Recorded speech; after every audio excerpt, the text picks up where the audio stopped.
Why did you decide to launch the company, and what can lenders and developers expect from this new firm? So the reason why I did possibly the easiest question you asked me today, Beth, I identified a gap in the market for a truly 100% dedicated monitoring surveying practice. It's something that, after doing research into the market, there is no firm that is solely dedicated to monitoring surveying. In terms of what lenders can come to expect, the message is very, very simple. Project monitoring is all we do, and we believe we do it better than anyone else. And also, I think in terms of the firm's guarantee, every surveyor on every project is a 100% committed project monitoring surveyor and experienced monitoring surveyor. And you've mentioned before that you feel that project monitoring it's hugely overlooked in the wider surveying community, and obviously launching a company which is just that, is showing that you're trying to fulfill that gap. Why do you think this has been the case, and what real impact does this have on the wider property development market? I think it's always been perceived as a bolt-on service line. Predominantly, the traditional surveying services are quantity surveying, project management and building surveying, and bank surveying or project monitoring, whichever way it wishes to be labelled, is always seen as a bit of a bolt-on service line. And I think as a result, companies treat it the same way. So you have your predominant service lines, and project monitoring is perceived as a bolt-on and not dedicated the resource and requirement, often at the detriment of the client and the ultimate borrower. To put it into an analogy, arguably the best sportsman on the planet, Michael Jordan, he had a fantastically strong basketball career. He then moved into baseball, which he also did fantastically well at. But when he returned to basketball, what it was saying is actually the utilization of different muscle groups for him to achieve baseball impacted his ability to do basketball. And that's where I'm coming from, really. And just because you're a fantastically strong quantity surveyor doesn't give you the God-given right that you're a fantastically strong monitoring surveyor. And I think it is a different skill set. It has different skill set approaches. Hence why, identifying the reason why I've done what I've done. Mm. What are the main differences with the skill sets that you're talking about, just for anyone who doesn't know? So apologies, people that may not know. So I'm a bank surveyor, or an independent monitoring surveyor as defined by the RICS, which effectively is the eyes and ears of a lender. We are not just purely focused on cost. We look at programs, we look at planning, we look at statutory consent. So it's a real hybrid of quantity surveying, project management and building surveying, and in my opinion deserves its own recognition and its own reward for that role, because it is a real hybrid of all the different skill sets. So just because you're fantastically strong at costs might mean that you might not be strong at health and safety, so we are a risk management service really for the lenders, and I think it's a completely different skill set. Mm.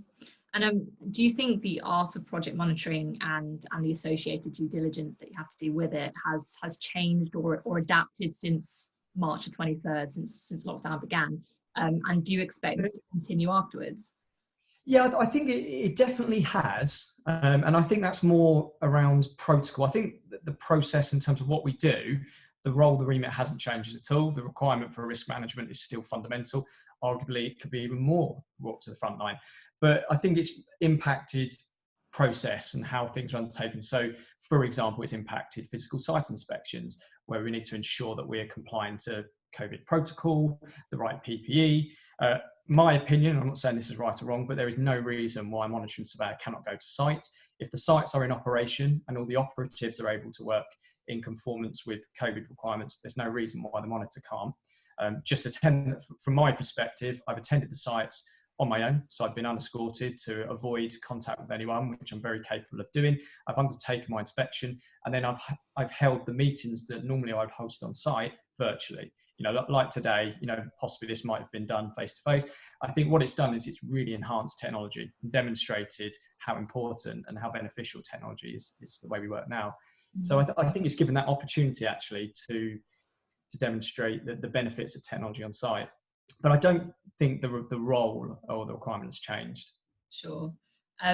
With the different elements, so for example, you said that you would have done the face-to-face on site rather than over Zoom or technology, another platform. Has it sped up or slowed down your the process for you?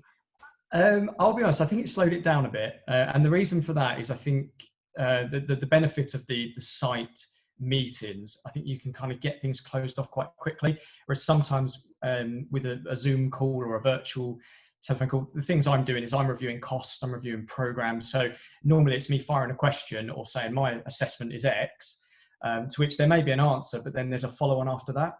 So I think whereas I'm sitting on site, I can physically appraise the applications and we can agree to the assessment there and then. So I think it's possibly slowed that element down. However, it's reduced the amount of time out of the office. So I'm more accessible on my phone and emails. I don't know if that's a good or bad thing actually, Beth, but yeah, so I'm certainly more accessible as opposed to driving around and being out on site. Sure, okay, that makes sense. And why do you think project monitoring is more important now than potentially pre-COVID, and how can it help minimise the risk for development lenders? I'm going to challenge you there. I don't think it's become any less or more important prior to COVID. I think it's always been extremely important. And I certainly think the lenders that I have a lot of experience with really see the value of a project monitor. And I think it's extremely important in our role, regardless of COVID. It's the same position I took with Brexit. It makes no difference to us. I think possibly what it's done is brought to the forefront the importance of a good monitor. I think when things go wrong, that's when, again, the banks rely heavily on their monitoring surveyor. So actually what I think it's done, as opposed to bringing project monitor into the forefront, it's brought the appointed project monitor to the forefront. Who have they got utilised on their schemes? And certainly if it was my money, I'd be wanting to use a firm that's 100% dedicated to it. Have you witnessed, or have you kind of seen a trend of development lenders kind of reevaluating the third parties they use, for example, project monitoring? I think absolutely, and I think the same thing happened in 2008. I think when things go wrong, that's when you start requiring, dare I say, the best in class to be working for you, because that's the protection. It goes back to the role I undertake. I'm the eyes and ears of the funder, and I'm there to protect their interests. So arguably, they're going to look for the best firms to undertake this role for them. So yeah, I not reflect on myself, but I certainly think that I've seen lenders consider, their panels and the professionals they're appointing. What key advice are you giving to development lenders right now, and what should they be looking out for that they might not be looking at already? Yeah, I think that was a fair point. Because there's a few common things that I think quite typical, which is valuations and things. What is the asset worth? That's all quite typical stuff. But from my perspective, I think pulling it back to the construction on the ground, a week or so ago, there was new construction industry information related, where it's the first time in 10 years construction costs have actually reduced. Now, my opinion is that that's a double negative. We need to be very, very careful there. That I think in the current market, and this is not just an industry isolated issue, the COVID has impacted everyone, every business globally. So I think the issue we have at the moment is people are trying to secure workload and pipeline. So the issue we have now is that labour is becoming very cheap, or cheaper, dare I say. There is an issue with materials, but what's happening is people are tendering and procuring their pipeline extremely competitively. So now, when my advice to lenders is when they're considering new developments, the cost may be coming in lower as reported by the developer, but what I see is they're going to get hit later down the line, because actually the projects aren't feasible and they can't be built. I'm always looking at it from the perspective of the lender, that if they were to step in and to be able to build out that scheme, can it be built for the cost? At this moment in time, which I do think is a short-term blip, I don't perceive that in 9 months, 10 months, 12 months, again, I can't put a timescale on it, but I think they will be impacted. And a huge thing at the moment that I'm advising my funders of just to be careful of. It's a really good point. And what are the key challenges for the property development finance industry are you currently seeing now, but also post-crisis? I think that there's two key things that I think is an issue that we have, which is we have an aging workforce in terms of trades on site. I think that this is something we need to be very, very cautious of. And also that we are heavily reliant upon foreign labour on our sites. So I think in that regard, and I think COVID has done this, it's actually taken our eyes a little bit off Brexit. We're still out of Brexit. We still haven't fully seen the impacts of that. Now, if that does impact the ability of foreign labour to work on, then the demand, we're not going to have the supply to meet the demand. And I think there's a huge issue there that's just hasn't even occurred yet, and it's just waiting to happen. So I think that's something that we all need to be very, very mindful of. And I think COVID has taken our eyes off that a little bit. And we still need to be very, very cautious of the impacts to the ability to meet. There's a huge amount of demand for housing in the moment. That hasn't changed. However, do we have the demand? Do we have the supply to meet that demand? And I think that's something I'm quite mindful of at the moment. Out of interest, with the changing demands for property right now from a lot of new home buyers, and we're seeing, across the national press that people are wanting a garden, they want an extra room, they want this to be able to work from home. Are any of those trends kind of coming into your advice at the moment to lenders, like when you're looking at schemes which may not have included that sort of demand that people are looking at right now? It's something that we'd consider, but if I'm being brutally honest, Beth, I'm not the clever ones. That's the valuation surveyors saying that this asset is worth X, Y, Z if you have a garden. It's something we consider. I'm more on the ground in terms of, can it be built for this? Can the program be done?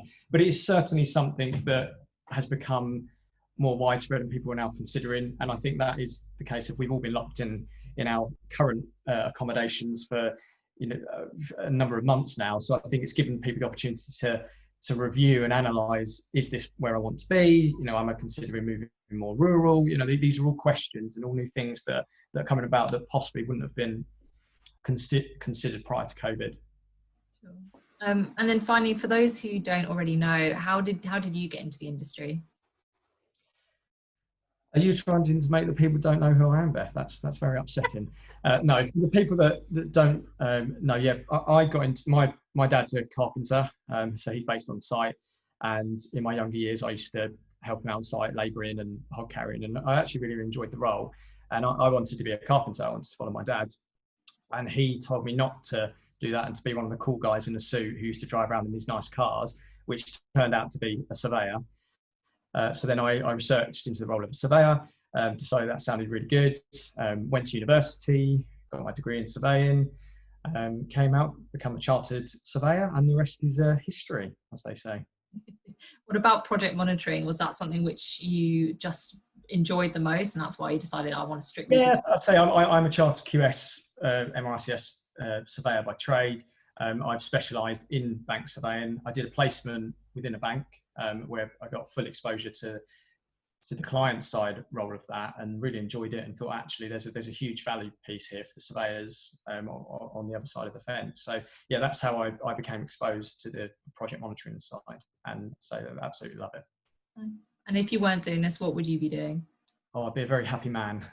No, I think as a failed footballer, I'd probably have to be trying to pursue my footballing career. I played to a fairly decent standard when I was younger, but then decided to go to university and attack the construction industry as opposed to football. So I think, yeah, football would probably be the other thing I'd be trying to do anyway. Amazing. Hopefully you've had a little bit of downtime where you've been able to practice. Absolutely. Perfect. Thank you so much for your time. No, thank you very much.